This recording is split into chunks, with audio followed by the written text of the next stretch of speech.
Hello and welcome to the Daily Atheist Morning Show. It is Tuesday, the 28th of July, 2020. I hope you've survived the first part of the week so far. It's been okay.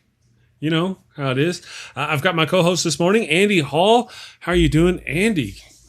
Caught you with cup That's in a hand. very good question, Chris. How am I doing?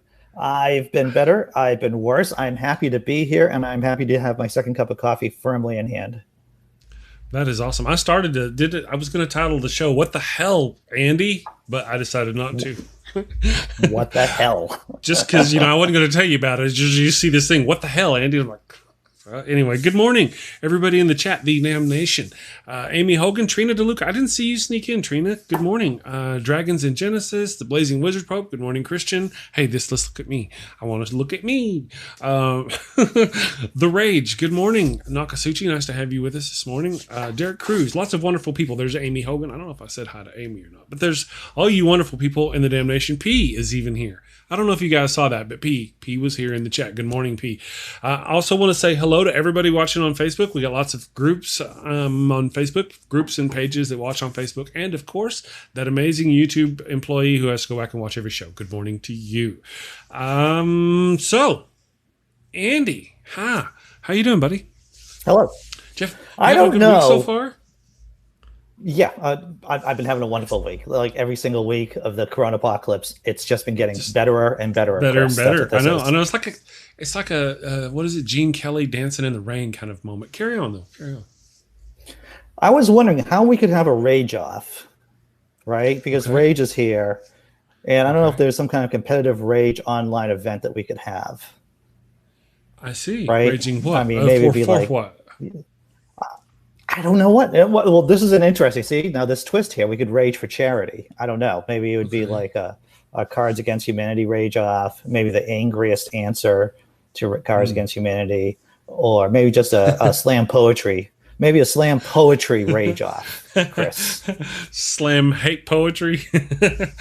Yeah, slam rage poetry. Isn't that what it's called? Vogon poetry. Vogon poetry. Yes, exactly, sir. Saturday. Exactly. Good morning, Casa Mufasa. Hans, nice to have you with us. Wes Sturdivant, nice to have you. Hello, everybody.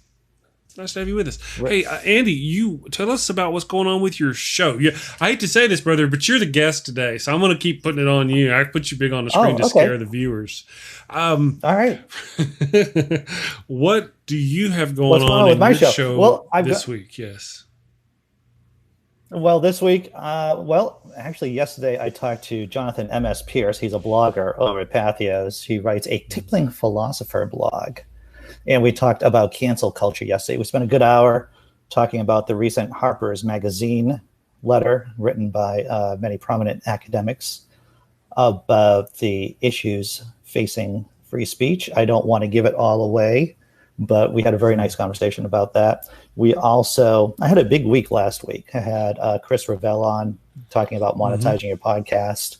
And I learned a lot of things. And actually, even if you don't have a podcast, you will learn how to monetize your YouTube channel in ways that you had not thought of and how to grow your audience too. Right. Now, Chris gives great advice. I will probably ignore most of it because of my own inability to learn new pieces of information, Chris, but I'm going to try. I am going to try. I'm also going to be talking to a ex-Nazi on Wednesday. That was actually all on the old Grumpy Dude show about a month ago or so. We're going to talk about he was on his show, and we're going to talk about we're going to talk about Nazis, basically, and Nazis who wish not to be Nazis anymore and who are trying to reintegrate into society, and the problems that they have, and the problems of Nazism and all this other crazy stuff in the great United States of America, sir. Really? I'm going to have to catch up on that one. Yeah, because I didn't know. And that was Wednesday? Is that what you said, Wednesday? That is Wednesday, yep. And on Friday, I do Friday mornings with Sam, Sam Slade. And myself, but we also have great podcaster Ken Reed. Ken Reed is a local legend here in the Boston area.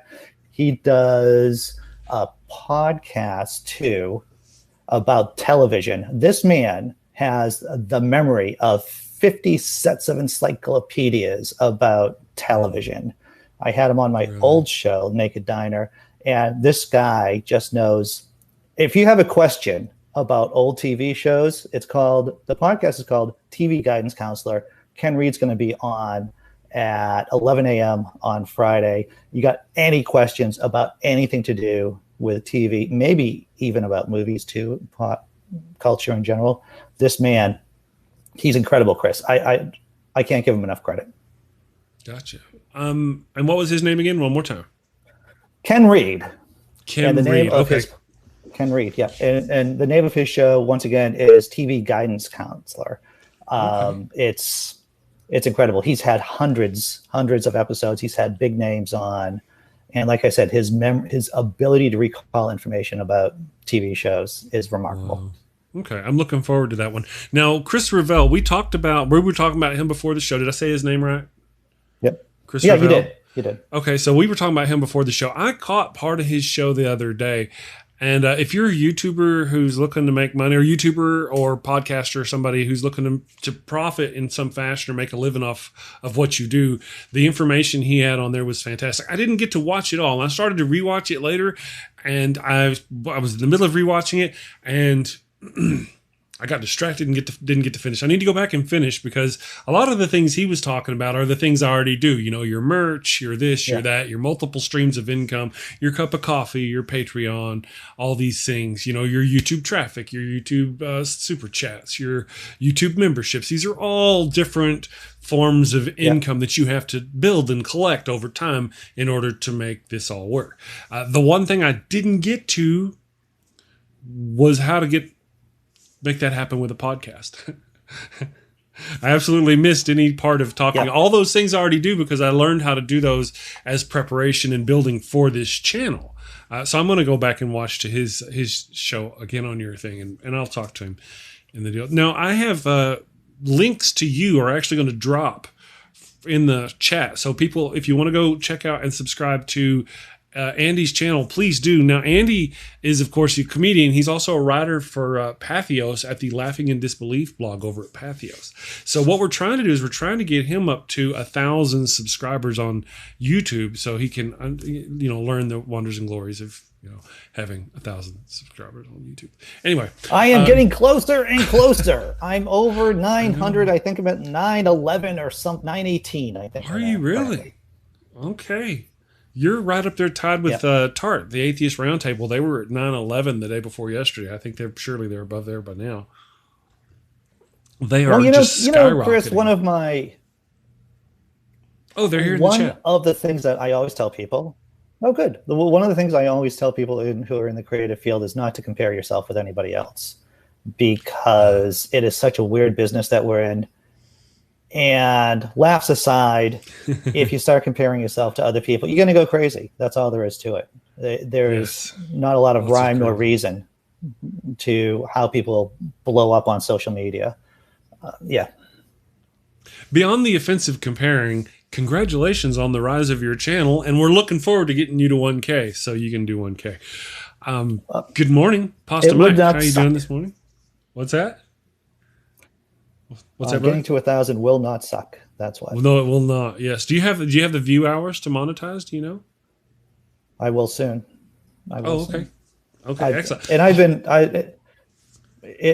been doing I've been working my Facebook page. If we're going to talk shop, I can talk shop. Oh, wow. I've been working my Facebook page, which is Laughing in Disbelief, on Facebook. Anyone who wants to see how I've been monetizing that page in different ways or utilizing that page, you can go on over, click like. I have about 28,000 likes on it, maybe about 29,000 followers, I think. Okay. And I've been working that. I've been working that quite a bit over the last week or so. So I've been averaging about anywhere from 50 to 100 likes a day. With an average probably around 60 or 70, probably.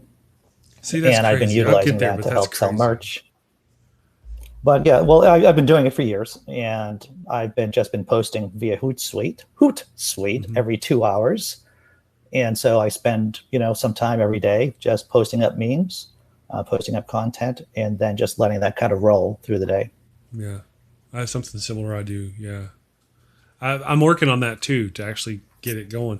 Pasta Mike is here. I want to say hi to Pasta Mike and the folks over at Tart. Let me scroll this back up. Lots of chat going on. He says hello to Chris of the Damnation. Good morning to us. And then there's Richard Madsen. Peace and respect, Richard Madsen. How are you doing? He's been on the show. It's been a long time. We need to get him back on the show one of these days. He and I have threatened to do a show together for something, but we always get, because I'm discombobulated. Anyway, and Dragons in Genesis. Jason, nice to have you with us this morning. You are? I am just being choppy here at this end, I believe. Am I being choppy, Chris? I believe so. It does appear to me you appear to be freezing. I think so I think you're freezing, but only a little bit. It's not as bad as it was before the show. We will blame you. All right. And we'll just move on. Good morning, Eric. Eric. I'm sorry. Good morning, Eric. I don't know. There might be an Eric out there somewhere. That's Eric, if you're watching, good morning. What I meant was, good morning, Edward. How are you doing, Edward? Nice to have you with us. There's a reason why I'm talking about some of these things. And normally we don't talk about this part of shop. The wife doesn't like it when we talk shop, et cetera, et cetera, et cetera. But there's some changes coming in my world for the channel. And there's also some new things that have happened that I want to talk about, and they're really kind of relevant to what you're talking about and what we're talking about building. That's why I wanted to start with that and ask you, because what we're going to do, or what we have a lot going on. So, I don't know the deal is, I don't know how much I want to say exactly just yet. Anyway, we've got plans on doing stuff that are related to these things, and I'm going to get with you on the podcast to see if I can get that podcast. Because people, I don't know if you've heard us talking about the podcast this morning, you may or may not know, I actually have a podcast, the Daily Atheist Morning Show podcast. You can find it on Spotify, I hope Apple, part of Apple, and other places where you get your podcast. That's new. I mean, it's kind of been there. I've been building it, but I really settled down. I finished adding it all up. Now, if it's all caught up. I have to wait a day before everyone. So today's episode, I'll go ahead and post up tomorrow after the Daily Atheist Morning Show, that kind of thing. But we're all caught up. I got a full podcast there. And that's kind of one of the things I want to talk about. I've got the podcast going and how to build the Facebook page and the YouTube, because we've got all those things. There's just changes that are coming. I'm going to start advertising. Do you know anything about advertising? You got to start advertising. Yeah, on Facebook. All right. Well, I'm going to teach you I'm going to teach you some. Oh, well, Facebook ads. Facebook ads are they are a powerful tool. I used Facebook ads for a short period of time to work up my numbers on Facebook. I don't use them anymore because I use a cheaper, a little less effective, but it's free. And it's really hacking the algorithm on Facebook. Gotcha. That's how I like to think of what I do on Facebook. How you do it? Yeah, so I don't do anything on because Facebook. Let me continue, because I'll just continue. utter the secrets, the words that need to be said. Okay. So what you do, and people on Facebook know this intuitively. Okay. Facebook loves to share photographs, right? Yes. So Facebook loves to share your photographs, and they will share them more than just a plain link to an article. However, what you can do is to get around that, and some of you probably already know that if you just post a picture with a link in the description. So an example, I will post a funny picture, and then I will post a link saying, like, follow me on Instagram. And I've increased my Instagram followers about anywhere from 10 to 20 a day using this method. There are times I will post a picture and post a link to a video from my YouTube channel. And that has also increased my views and subscribers. I'm a Amazon affiliate. And so I will sometimes post a picture and then post a link to Amazon, to something that's relevant to the picture on Amazon. Like, for example, Mary Trump's new book. And people will click that, and I get a few shekels that way. Gotcha. You see, it works out. Not only do I get more followers and get a little bit of money from Amazon affiliates, but they get shared. I'll get hundreds and hundreds of shares for each picture, or not shares, but I'll get a bunch of likes and then like maybe tens of shares, or sometimes hundreds of shares too. And so that link to either my Instagram page or to the YouTube video or to the Amazon affiliate or to my own merch will go to hundreds of people. Gotcha. It's kind of blanked out there, I think, for a minute, Chris. Yeah, I see you came back. I don't know if I'm still choppy. Okay. Oh, Pasta Mike says that's the system that I laundries. use for Facebook, Understood. and it's helped quite a bit. Thank you. I don't really, that's the deal with my Facebook. I don't know how to grow it. I don't grow it very well. I've been trying to grow it. The group just grows itself. But, we're talking these tiny little numbers compared to what other people are seeing in other areas. I just got a long ways to go myself. Heaven forbid we talk about Facebook the whole time we run this show. Demons be gone. Sorry. Yeah, you know what I mean. I just don't get Facebook. I don't like I say. I don't want to eat up the whole show talking. It takes time and consistent effort. Yeah. I hate that you're freezing up there, brother. Yep. Sorry about that. Anyway, so feels like it's NBC. Yeah, see, that's the whole deal. We need to find atheistic, laughing comedy stuff to talk. Oh, there he is. He's wandering around. I wonder if maybe rebooting your router. I'm moving location right now because my internet is not working. Yes. I'm moving to a new location, and I'm going to see if that helps at all. I'm skeptical whether or not it will, but we will see. I'm about as close to the router as possible. Without being plugged into it? That would be crazy. Without teabag, I don't want to get too crazy here, but I can't be any closer to this router without teabagging it, basically, Chris. So this is the best internet connection I'm going to have now. That would be hilarious to watch. Wes Sturman, absolutely. But we're going to keep this PG-13 here for everybody involved. Absolutely. Wes says they're going to have Arn Ra on their show this evening. So, Wes, feel free to drop a link to your show. See, he may have an Ethernet cable. See, that's crazy. I don't know. What would you do with an Ethernet cable, Andy, if you had one? Well, if I had a rocket launcher, I'll tell you what I would do. I would, to tell you that, I would do something, I'll tell you this, that will resolve my internet problems, because I have so many other issues, underlying psychological issues. I don't need any kind of technical issues to exacerbate them. I'll just be honest. So, but this seems to be better. This location seems to be better. Yeah, no, it does seem to be. I'm not sure what was going on. Maybe your neighbor's running the microwave or something. Maybe. Yeah, it does seem to be working. Maybe. So, cool. I want to go back and talk more about your show and stuff with your, not necessarily about the mechanics of your show. I'm talking about more to your guests. With your upcoming guest and his racism, how do your viewers, or is that, I guess it's ex-racism, right? Or is he a racist? I mean, what I was getting at was, how do your viewers handle stuff like that? Like when I have a Christian, it just depends. If I had a, okay, there's a lag, people. I'm sorry. I believe that people who watch me know what to expect. I try to move the ball down the field as much as humanly possible to try to help people understand. There that goes again. I don't know, Chris. And I try to give people pieces of information that they can act on in everyday life. So, like, for example, with the podcasting suggestions, that's real information people can use in everyday life. I hope that when I walk out of the conversation on Wednesday, that I understand racism a bit more, and that when I interact with racism in everyday life, I know how to respond to it better. That's what I'm hoping for.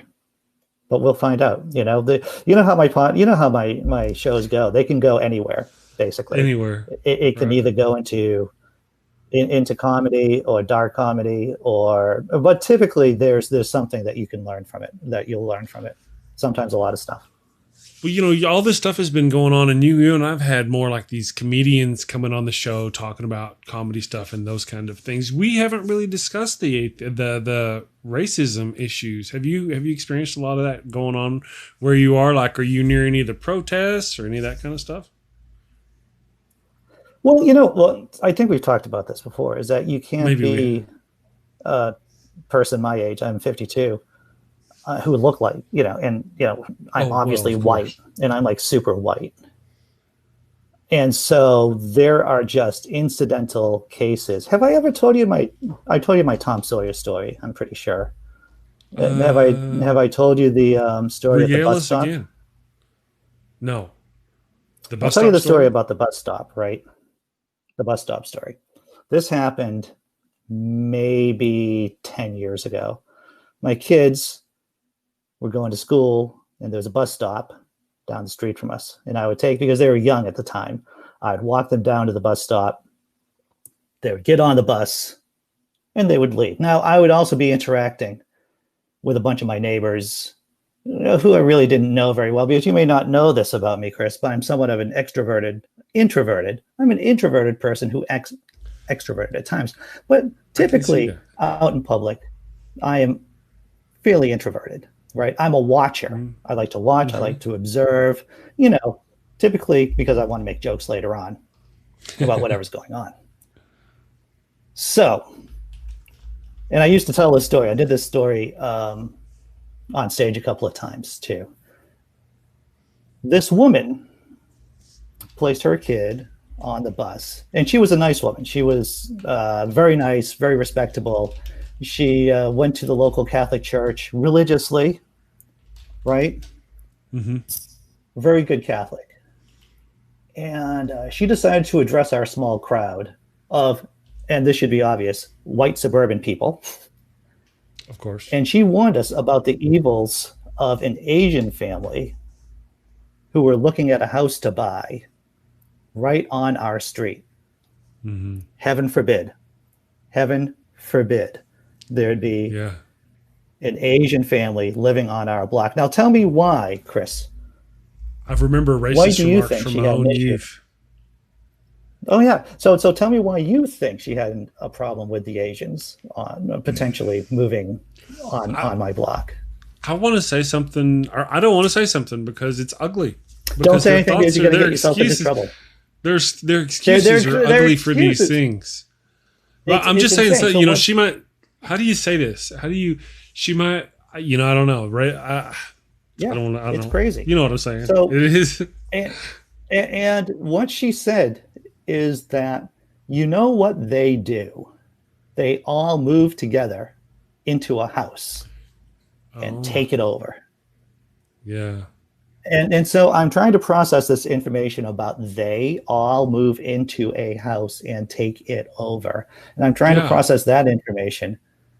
And what she goes, and then she takes her fingers and starts pointing to each and every one of us in the crowd. And she goes, what they hate? They hate the smell of oil heat. They don't like the smell. I would not have guessed that. Dude, I have no idea. I have no idea. Of course you wouldn't have guessed it, because you're not a crazy person, Chris. You're not a crazy person. Yeah. Well, I have some experience with racism in my day. I'm just saying the racist, I remember, never said anything like that. They would have made references to making sure you lock up your dogs or... that's where my rep. I never. her precaution, her problem, or her solution to the problem, was that we could never, any of us on the block, ever turn our oil furnaces into gas burning furnaces. That was what she said. She said, "Don't turn over to gas heat. Otherwise, there'll be so many more of them buying our houses."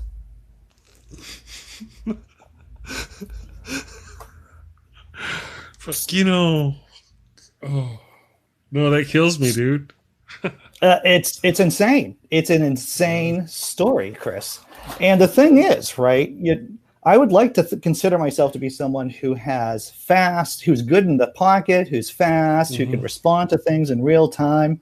But I swear to God, I was like one of those big tunas on a fishing boat, just pulled out of the water and clubbed on the head in that moment. I had nothing to say. And I looked around me, and everyone else had the look of, oh my God, what is this woman saying right here, right now? And I was, I am sad and somewhat disappointed in myself that I couldn't think of anything fast enough before she just walked away. Yeah. The Epileptic Skeptic says it sounds like something her racist BS Catholic grandmother would say. Oh yeah, dude. Yeah, totally. It's, but so yeah. So I developed this story into an 8-minute comedy bit in which that whenever I hear something racist, I would just do the football referee symbol of false start. I would just do this, just like, no, you can't do that. Yeah, you could pull off the NFL referee. I mean, the look and everything with a hat. Yeah, you got that. Oh yeah, do that totally. Yeah, dude. Totally. So yeah, that's just, and so in those moments, I think it's important to have something ready in your head, something in the chamber. And if nothing else, you can just say, what do you mean by that? I think that's what I really learned, joking aside, is stopping it as quickly as you can and just start asking questions. And then that gives you a chance. That will give me a chance, as I look at it, to respond and to come with a coherent, something to say besides nothing, because that's the difference between being anti-racist, right? Between being actively anti-racist is that you being there and saying something in the moment. Yeah. And I feel like it was a lost opportunity for me. Yeah. Well, sometimes things surprise you. I've had experiences where people come up and say things to me because of my appearance, solely because of my appearance. That now I don't look quite the way I did a few years ago. When my wife met me, she introduced there's this word, fashion. Not that I had anything to do with it. It was mostly against my will. Fascist? But I used to. Is that what they're trying to say? They're maybe fascist. Anyway, I'm not sure. But I started dressing better than I used to. I used to go around with a ball cap, and I had a goatee, and I would wear big baggy T-shirts, almost always black with some sort of sports logo, Go Sports Person on the front. Or, cut off sleeves. I did the cut off sleeves for a long time with my little tattoos and whatnot. So I understand. I do kind of have a look, and it's not as bad now as it used to be. But there have been occasions where people have sauntered up to me and said things casually because of my appearance that were just, why you do? I don't know. We're not on the same team. Our secret handshake is not the same. No, dude, you're totally right. And I would like to think that I create this aura, this protective aura of anti-BS around me, so that people would think twice before shooting their mouths off. Yeah. But sometimes that doesn't work. Sometimes it doesn't work, and something will get through.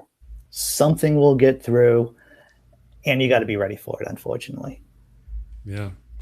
Well, there's a lot going on in the world now. It's kind of complicated, and it is complicated. I put the wrong.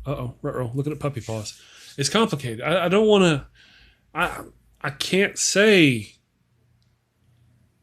I'm not against the police. We need order. We need police. We don't need police brutality. We don't need police in tanks with armor, and we don't need those. We need Andy Griffith kind of police.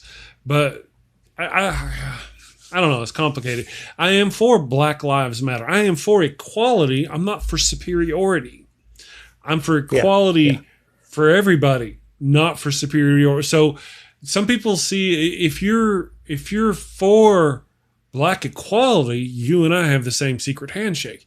If you're for black superiority, that's different, and it's there.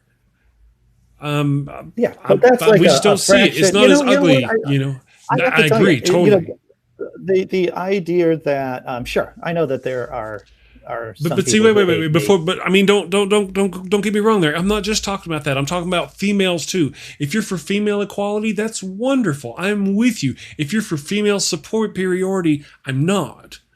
And there's a thin line. That's what I'm talking about. I'm for equality. So if you want to go back to the black thing, the racial, where I said about blacks being equal, I'm for that. I'm not for black superiority. And you were going to point out that there's a really small fraction. I totally get that. Carry on, brother.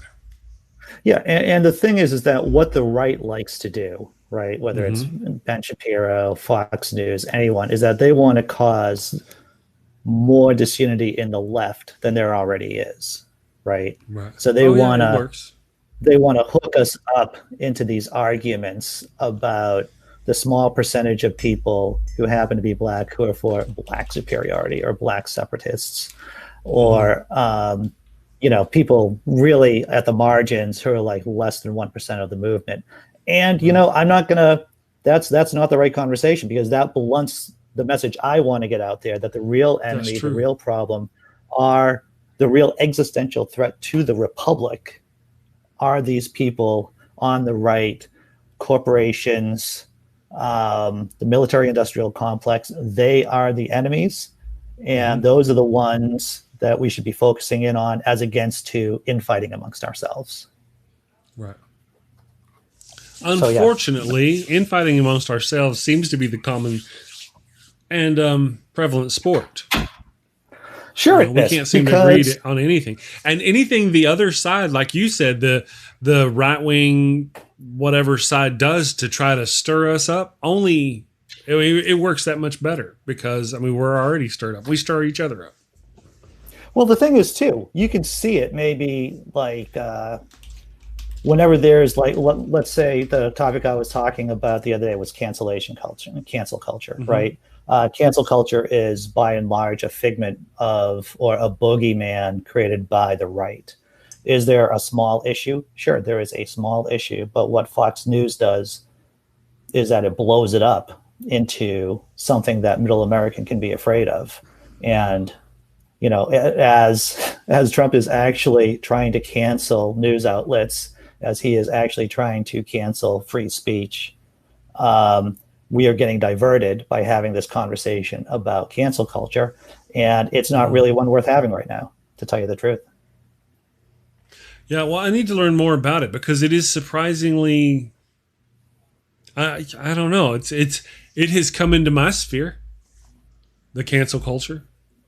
I'm aware of it. It has happened to me in some portion, and I've had other people come to me and go, "Hey, cancel this guy," and I'm just some little tiny YouTuber. Not that I totally get you that Trump is a big problem and all those other things. Absolutely, I get it. But there does seem to be this, oh my goodness, clutch your pearls on the left, and I don't want to see them. And now you don't need to see them either, because I've clutched my pearls. Everybody, don't go watch that person because I've clutched my pearls. That really happens. It happened to me. Sure it does. I've seen it happen to other people. Looking at you, the rage. Saw it happen to you, brother. So, the thing is, okay, this is always going to happen. There's always going to be people who are not liked within the community, all right, within whatever community you're in, right? It's always happened. This has been something that has happened since the Gutenberg print, since Grills. It's like, why are you writing about that guy? Why are you writing about this person? He's unlikable. Burned all the Grills about him.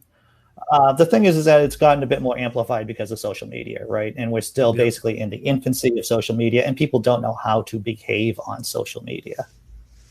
Ain't that the damn truth? But this is something that's just a cost of doing business. It's nothing to lose your crap about. Well, there's one thing. I'm sorry. No, go ahead, Chris. You had something to say. Well, there's one thing about it. We're on this scale of liberalism. Where do I fall on the scale of being a lefty, right? Or a righty, really, But right now, I'm a liberal atheist channel. It says it in the description. So if you're watching, you should kind of already know that. So where do I fall? And the problem is that here's center. Let's pretend center is here, and here's left. If I say something that anybody, here I am, and here's center, and here I am. If I say something that disagrees with anybody to the left of this, then we have an issue, and there's going to be some kind of cancel culture. It's particularly hard for those of us who are in positions such as me, who has an atheist channel, but I'm also a comedian at heart. I got the comedy at heart. Comedy with you can get away with a lot of things in comedy, right? Not on a liberal atheist channel, you cannot. In comedy, there's different lines to walk, and obviously they're understandable. There's certain people you do not want to give them a platform. There's these guys who used to go into schools and shoot up people. I don't even want to know their names. History should not know their names. They should be buried in just sprinkled out on the salt on the grass, somewhere in the desert. You know what I mean? There should be no acknowledgement of them. So I understand canceling some people. I just don't understand how everybody seems to be having authority on who gets canceled and what gets canceled and why it gets canceled. Well, that guy looked at me wrong. I'm going to cancel him. I just made a joke about with a gay lisp. Now am I going to get canceled? Who's canceling me? You never know. It's complicated. The thing is about comedy, and I mentioned this on Twitter the other day. I just made one of my comments. That I could probably give a good tutorial, a good seminar on how to insult people, or how to say outrageous things without getting into real trouble for them. There is a way of doing it.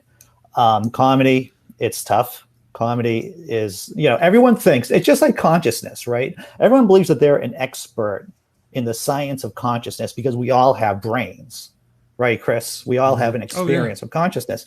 We all believe. Yeah, right.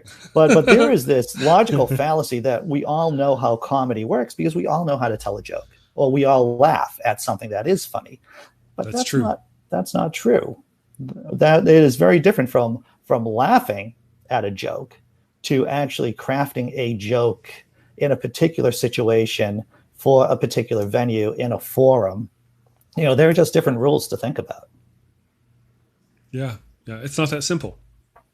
But also there's things you can get away with in a regular comedy show that you can't get away with in certain political environments. That's kind of where I was going with that. Oh yeah, definitely. There are things that I can say at 11 o'clock at night on a Saturday in a club that I would never think about saying here, right? Yeah. Or that I would ever write about on my blog. I mean, it is about to tell you the truth, if the one of the general rules, and you'll hear me say this, if I can't be funny, I'll be sincere, right? So I think that's a good rule for people online. If there's a joke that you're just working on, because jokes take time to work on, right? Professionals take time. There's a bunch of comedians that go through my channel and they'll say like, yeah, I've been working on this joke. Corey Ryan Forrester came on. He works with Trey the Liberal Redneck. And I've seen 2 of his shows over the years. And he's been working on this 5-minute routine for years. And in his latest comedy special, it came to fruition. It just blossomed. But it took him a while to work on that line of reasoning. Just coming up with a joke in your head and then just spitting it out, that can be dangerous. I'll give you another example, right? That crappy joke I wrote about Jehovah's Witness vampires, right? I don't remember it specifically. Yeah, okay. Yeah. You laughed. I'll say that. I laughed. We were talking about Jehovah's Witnesses, and I wrote down in the chat, Jehovah's Witness vampires must have it rough, right? Okay. And you read it, and then you laughed. Now the thing is, it's like, yeah, that's a stupid joke, but I thought about that. I thought about that for a beat, for another beat, and then I started typing. So yeah, there are people who can rip. Because of the blood. Yeah, that's right. Sorry. Because, I'm trying to run a show here, Andy.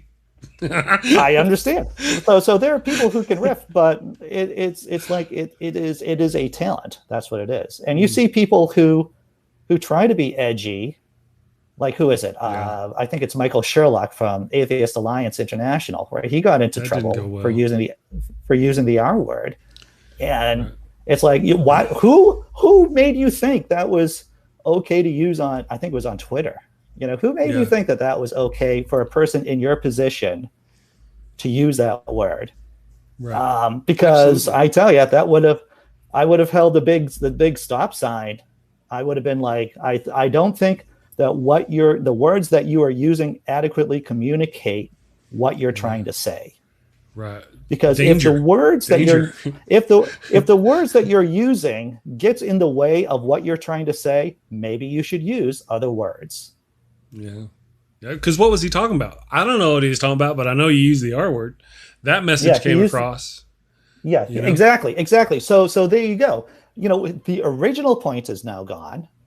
Mm-hmm. And now there's all this controversy, but what he wanted to say, which is relevant, and I would say true, that religion does inhibit people's abilities, general abilities, that's gone. That's just gone into the ether now. And then you have this unnecessary rage conversation on the left during an election year here in the States, when our main focus should be the rightists, should be the fascists, the real fascists in our government, the real fascists in our society. That should be the focus. Yep. That's one of my things I complain about. Matter of fact, I have a video, one of my very first videos. I think it was the second video I posted on YouTube's here on the YouTubes was me, and it was a political rant. And it was me. My first political rant is me going off on us on the left because we don't get our shit together. And we look up and we complain about all that, but it's like herding cats. Yeah, my very first second video on YouTube. Go check out in my regular videos, and you'll see it's me complaining about exactly what you're talking about. That was late. What's that? Early 2018 when I made that, or late 2018. When you compare the left to the right, the only reason why the right speaks with one voice is because of money, because of corporate money, and you can see it. You can see that Koch brothers, large corporations, they are the ones who are formulating the message, and they are paying people. Let me tell you, if the left had money, Chris, we would be speaking more or less in one voice, right? Mm-hmm. There'd just be people who would take the money, who basically agree with the message most of the time, and they would just be saying the same things. The thing is, we don't have money, really. I mean, the amount of money you get in the super chat or the money from your Patreon account, it's not industrial size cash. No. And so that's why the right, always gets the same talking point. If you want to make your paycheck, if you want the sponsorships, then you're going to say these 3 bullet points. White privilege doesn't exist. Systemic racism doesn't exist. Black people are just not as smart as white people. These are the things that you will say over and over again, and you will get paychecks for them. And and that's why people on the left don't speak with one voice as against the people on the right. Yeah, absolutely. Let me look here real quick. Somebody asked a question. Yes, talking about talking about getting our shit together, and that's true. No, Andy's not talking about. Well, I guess he is still talking about vampires, technically. Always talking about vampires, man. Blood the vampires. Yeah, that's been one of our problems on our side is the lack of those kind of fundings. I want to. I guess I got a couple of things I wanted to say. We already talked about the podcast. I just want to change the thing because remember we already talked about the advertising and everything. So what we're going to do is I know this is kind of a weird shift, but we're getting close to the end and I want to cover it before we go. Starting, me and the wife have discussed this. Let me put me up and. we get super chats and we also get, because people like to know, right? We get the super chats and we also get money from merch sales and stuff like that. And that has been helping to pay for the software that we've been using. and that I use and that we use and stuff like that. We're also going to start preparing to do advertising, like I mentioned at the first of the show. We're going to do some Facebook ads, and I'm going to try to get some YouTube ads. We're going to try to save up for in the name of the show to like $1,000 in the bank, and use that $1,000 to throw towards Facebook advertising to grow the Daily Atheist Morning Show. Now, because I don't know, my problem is when I do Facebook ads, and I always seem to, they're like, do it. And once you set it up and you target these people and you pay like 5 cents a click, and it's wonderful. Every time I do it, I end up paying like $2 a click or something, $1.50 a click. And I end up blowing lots of money and get nearly nothing for it. So I'm very hesitant. So that's what we're going to do between now and when we accumulate that amount of money that we're going to use for this advertising campaign. I'm going to start studying, do I try to do it myself, or do I hire somebody who knows how to do Facebook ads and YouTube ads and proper advertising and stuff like that. So if you're somebody who's into those sort of things and you're watching, you have some advice, feel free to shoot me some advice, because this is what one of the things we're planning to do. Also, I want to let everybody know who does the super chats and who supports through the cups of coffee or buys merch or anything like that. Let them know that's what's going to be happening with all the funds that are coming. It's going to do the software that runs the show, obviously the show expenses, but then we're just going to pull all the rest of it into some advertising. We've been running this show. I hear everybody say it's a great show. You should have much more subscribers, many more viewers, all this thing. It's a shame you don't have all these things because you got such a great show. Do I have a great morning show for atheists and a place for us to do the thing at the place of the stuff? Yes. I think the problem is there's not enough word out there. So I'm going to try to get the word out through advertising. I just got to, as a person with no job, right? Well, you have a job. I'm going to raise the funds. Oh, that's right. I don't get paid. That's very true. I do not get paid. You just don't get paid. Yeah. But that's what we're going to try to do. I want to throw this out there, is that you should think about putting ads on TikTok too. And so, I mean, there are, short videos. I imagine the price to advertise on TikTok is lower than it is on other social media platforms, seeing that it's a new social media platform, and you'll get a younger demographic, to tell you the truth. Yeah. Well, I need to see how it's going to go. One of the things I want to do is I want to try to set it up as a campaign. One of the things I'm going to try to do, we've got several different types of shirts that are pretty decent looking, selling merch shirts, my Do You Even Atheist Bro? So part of that campaign is going to be doing Facebook ads linking directly to the merch, different shirts, or TikTok ads, whichever, to go directly to the merch shirts, to sell merch, to continue funding the advertising and grow. I mean, I have a whole campaign I'm planning. I just got to work the money up to do it. And TikTok, I'm not against TikTok. I just may have to have a third party person actually pay one of these social media companies to run these campaigns for me.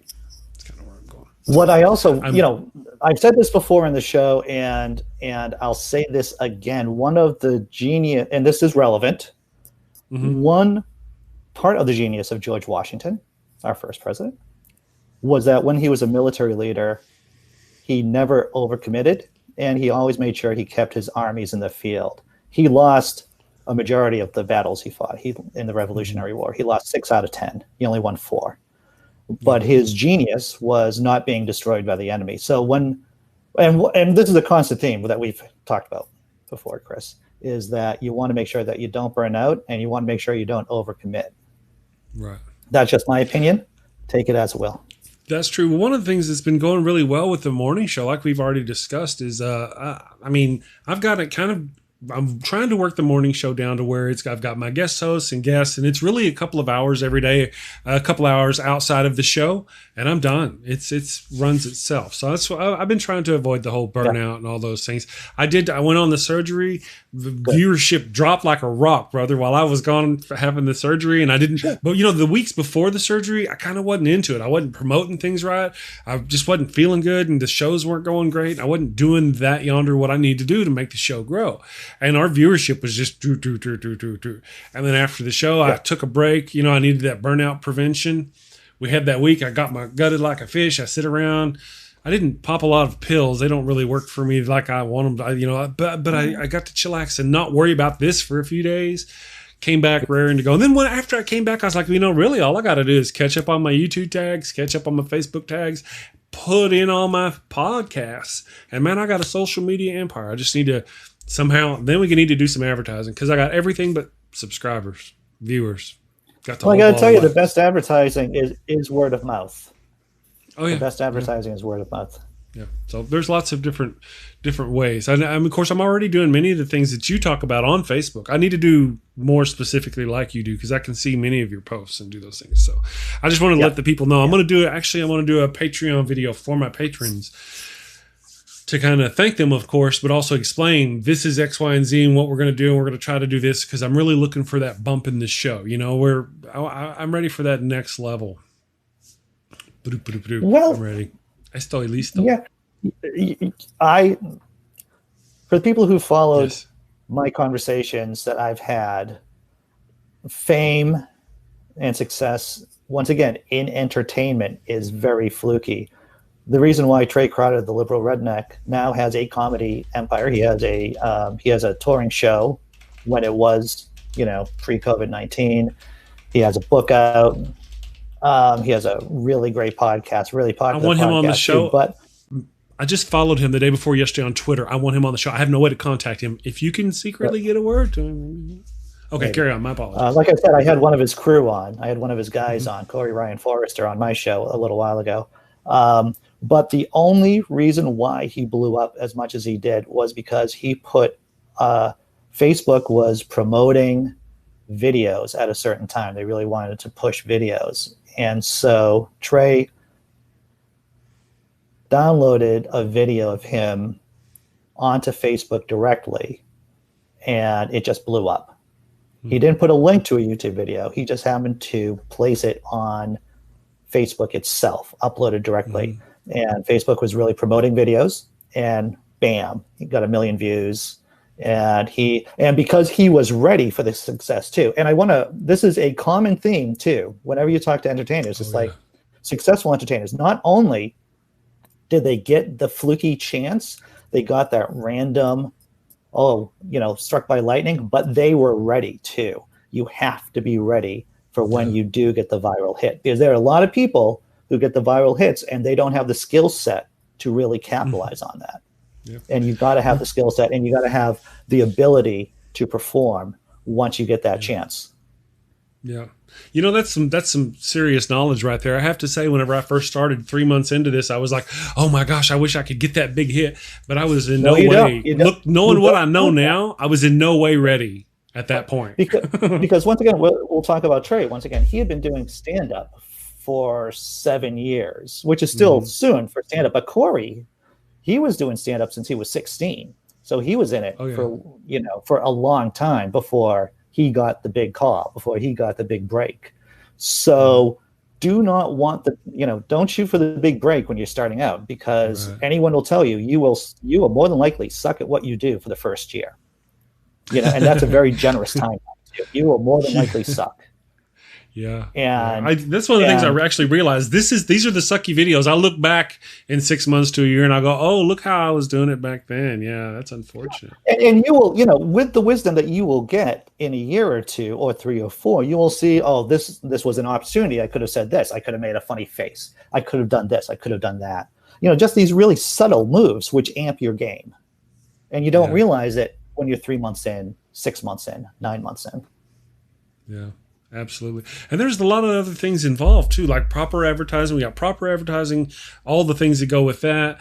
By the time, it's so easy to sit down and go, okay, I'm going to build a YouTube anything, right? Yeah. But so there's the building the YouTube, and then there's the logos and the Facebook page and the Twitter account and the Instagram. You got to set all these up, and you got to integrate them all, and none of it is nearly as easy as folks like to possibly think. Sure. And then just getting to the money, is... Well, once again, there are many people who are in overnight success. There are many people who are in overnight success that have been working at it for 10 years. Mm-hmm. Yeah. That's all there is to it. It isn't, Absolutely. We only see the person who blows up, and we don't realize all the work they put into it. I think and this is something perhaps I should be a little more clear on. I don't necessarily, all right. So it's not like I think we're going to save up $1,000. We're going to do some advertising and we're going to boo 1.2 million subscribers on. And now suddenly I'm a zillionaire and I got dripping with golden coins. That's not what I expect. I would like to get into the 20s to 30s thousands of subscribers. I'm not talking about the way up there. I'm talking about moving from like, living in your dad's basement to maybe living in your own little shitty 1-room apartment kind of level. These are the kind of levels. I'm not talking about the whole, I know that's kind of how it seems as a YouTuber. No. I do understand. I would have to tell you, when I think about who I am in the world and what I want to accomplish, I just want to give comfort to the afflicted and afflict the comfortable. That's what I want. And I want the largest platform to do that. Everything else is secondary. I live a very humble life. But I'm there, and you can see that in my personal life with what I choose for my profession and how I go about my business. I'm just there to comfort the afflicted and afflict the comfortable. Not my original quote, mind you, but I'm still going to use it. Yes, fairly stolen. Fairly stolen, sir. Yes. Let me see if I'm going to go ahead and wrap it up early. I'm going to go do a thing. I want to thank you for joining me this morning. It's not that early. It's like 3.5 minutes early. But I want to thank you for joining me again and talking all this shop. Sorry, folks who don't like the shop talk. We're bad people. There are changes as it coming, and folks they'll be like, oh yeah, this is the stuff Chris was talking about. Also, I want to start making commercials. For example, I'd like to get Andy Hall to make me a little 15-second video going, hey, I'm Andy Hall and I'm with Patheos over here and I've got this YouTube channel with my Laughing and Belief. Look for the description, and stuff like that. And I'm going to run those things on my own channel during the show. Stuff like that to help drive and support other subscribers or other YouTube people, idea, our Chris. peeps. That's a great idea. And then I would see it as a kindness, possibly, if over on Andy's show one day at the close of the show, he's like, all right, we'll see you later. And he ran his show and there was a commercial there's Chris going, hi, it's the Amazing Super Chris. Don't forget to stop by and check, that kind of thing. I want to try to develop those relationships with other YouTube creators. It's funny that you should. Go ahead. Yeah. I'm actually in the process of doing the same thing. Yeah. Really? That's good. I'm in the process of working out a deal with someone about something like that, but I'll tell you more when the deal gets done. Basically, I don't want to talk about anything that before the ink is dry. There you go. Well, we'll get off the stream, and whenever you get a chance, you can tell me about it. Anyway, you see where I want to go with that. I want to do those kind of things too, and run those kind of things. This is not solely my idea. You remember I used to make the little commercials for the shows before the shows. I stole that idea from Leighann, Lord. Ha! But now there's other people. Christian with the Blazing Wizard Pope. He's mentioned cross advertising with other YouTubers and stuff. It's really one of the ways to go. So there's lots of ways to do things. Yeah. I want to thank you again. I want to thank everybody in the chat. Thanks to all the Facebook viewers and that YouTube reviewer. Hope you all have a great day, and we will see you tomorrow. Thank you for watching the show. A special shout out to my gold level Patreon supporters, the Blazing Wizard Pope, Ian Davenport, Cindy PLAZA, and tons of mice. Thank you, and have a great day.